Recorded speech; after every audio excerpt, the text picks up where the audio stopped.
Kenyan Minister for Immigration and Registration of Persons, Honorable Otieno Kajwang, officially launched issuing of Kenyan passport at the Kenyan High Commission to the UK. This was the first mission to be commissioned to offer the replacement service of the Kenyan old passport to new biometric passports. He explained that the London office will be regional office covering Europe. The successful devolution of passport issuance to London is one of the many ways of showing our commitment towards facilitating and enticing you to participate in the activity of our country's development. Kenyan High Commission to the UK, His Excellency Ephraim Gari, welcomed the minister and highlighted the importance of the ministry reaching out to the diaspora. As you are all aware, the United Kingdom is a destination for many Kenyans due to the long-standing friendly relations and the deep-rooted historical ties, common language, business ties, and work opportunities. The UK also holds one of the largest concentration of Kenyan diaspora, who are estimated to be over 200,000. All of them, Honorable Minister, require an efficient passport service, bearing in mind that it is the only recognized identification travel document abroad. Opening London to be a passport issuing office is a milestone in the consular service delivery, since it will significantly reduce the waiting period for a new passport. Honorable Minister, we envisage that within time and with your concurrence, London will be earmarked to be a regional consular service center covering the European Union, just like Mombasa, Kisumu, and Garissa covers coast, western, eastern regions, respectively. In order to fully realize the above, we request that other core services provided by your ministry, such as the identity cards and the birth certificates, be brought closer to the diaspora here in London. With your concurrence, we wish to enlist these as achievable goals in the mission's strategic objectives in the year 2010-2011 financial year. The service will fasten the process of passport renewal and eliminate the bulkiness associated with postal applications.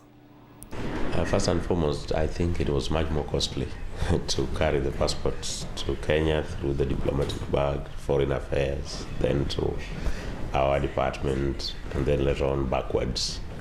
In terms of time taken, in terms of the worries to the applicant, in terms of business lost, and so many other things, I think it is cheaper. And we have realized that IT is solving many problems.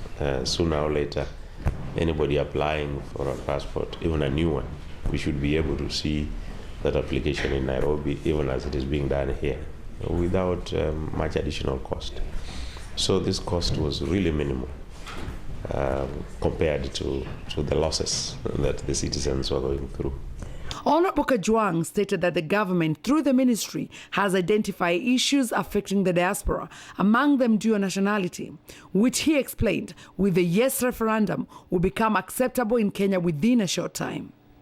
Well, by August, we should be voting on the new constitution, and immediately after that, we should be able to have dual nationality, should be able to invest in Kenya as if you are investing at home without unnecessary taxation because you're a foreigner, and you should find it much more secure. And I think there is a lot more return in investment in Kenya than it is probably here, and you can start very small in Kenya. We have a lot of, as you said earlier, on housing. We have a lot of opportunities on housing investment and housing both for residential purposes and office blocks and so on. Even in hotel investments, I think the opportunities are big. And we want Kenyans to think about Kenya as where you can invest.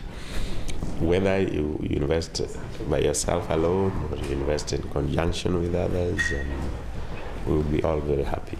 Among the guests at the lounge was the newly elected Councillor Elizabeth Kang'ethe of Paslo's ward backing in Dagenham. She made it clear to the minister that Kenyans in the UK are keen to invest back home given the right stimulus. And we really appreciate the Kenyan government for recognizing that we Kenyans in diaspora have something to offer, and once we have that security, because the dual citizenship really that is coming with the passports, because after the yes referendum, I believe we're going to get the dual citizenship, but we really have the security to go and invest in Kenya, which is our country, which we love. The minister and his team were headed to Washington, USA, the second mission to be endorsed in the passport issue and renewal scheme outside Kenya.